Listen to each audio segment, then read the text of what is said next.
Welcome to Srinivasulu Akula YouTube channel. ఈరోజు మన వీడియోలో సరికొత్త ట్రిక్తో మీ ముందుకు వచ్చాను. అదేంటంటే చూద్దాం. క్వశ్చన్ చూడండి. 3:15 is seen in the image of the clock in the mirror. What would be the right time? అంటే మనము ఈ 3:15 అనేది ఇమేజ్ లో టైం అయితే, అంటే మిర్రర్ లో టైం అయితే, అంటే మనం ఒక అద్దాన్ని మిర్రర్ ముందు ఉంచినప్పుడు దాని యొక్క టైం వచ్చేసి 3:15 అంట. What would be the right time అంటే మిర్రర్ లో చూసినప్పుడు 3:15 అయినప్పుడు రైట్ టైం ఎంత అని అడుగుతున్నాడు. లేదా రైట్ టైం ఇచ్చి మిర్రర్ ఇమేజ్ కనుక్కోమనొచ్చు. సో ఈ రెండింటికి ఒకే మోడలే.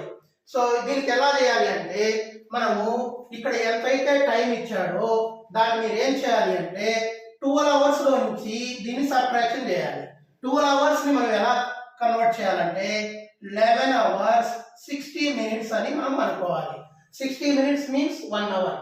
సో 11 + 1 12 అవుతుంది. కాబట్టి ఇప్పుడు ఇక్కడ ఈ టయాన్ని సబ్ట్రాక్షన్ చేయాలి. సో సబ్ట్రాక్షన్ చేస్తే 0 లో నుంచి 5 పోదు కాబట్టి ఇక్కడ 5 అవుతుంది.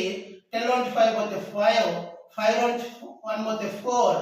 సో ఇక్కడ 11 లో నుంచి 3 సబ్ట్రాక్షన్ పోతే 8.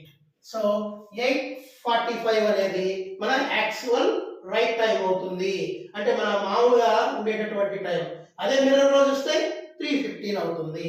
This is the correct answer. Next, in the same question, looking in a mirror shows the time is 1:30 in a clock. Then what is the correct time? Same question. So we write 11:60. So subtract 1:30. So 0, 6 లో నుంచి 3 పోతే 3, 11 లో నుంచి 1 పోతే 10. So the right time is 10:30. So ఇక్కడ మనకి ఏమి ఇవ్వడం జరిగింది? మిర్రర్ ఇమేజ్ ఇవ్వడం జరిగింది. రైట్ టైం అనుకున్నాం. లేకపోతే వాడు రైట్ టైం ఇచ్చి మిర్రర్ ఇమేజ్ అనుకున్న సేమ్ ప్రాసెస్ ని మీరు ఫాలో అయితే we get the correct answer. Thank you.